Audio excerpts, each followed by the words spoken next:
Hey there, in this video, we'll be sharing with you a summary of the 5 Love Languages by Gary Chapman. Summary: this book is all about how people express and receive love differently.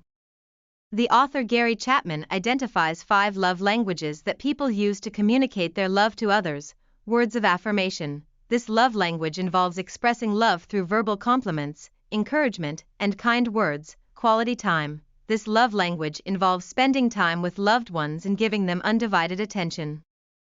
Receiving gifts: this love language involves giving and receiving meaningful gifts as a way to show love and appreciation. Acts of service: this love language involves doing things for your loved ones to make their lives easier and show your love through actions. Physical touch: this love language involves showing affection through physical touch, such as hugs, holding hands, and kisses.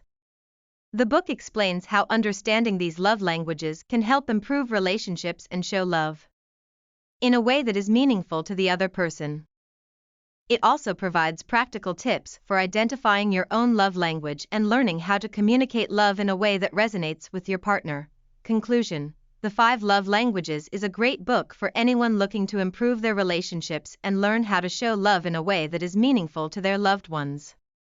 It's a quick read, but its lessons can have a lasting impact on your relationships.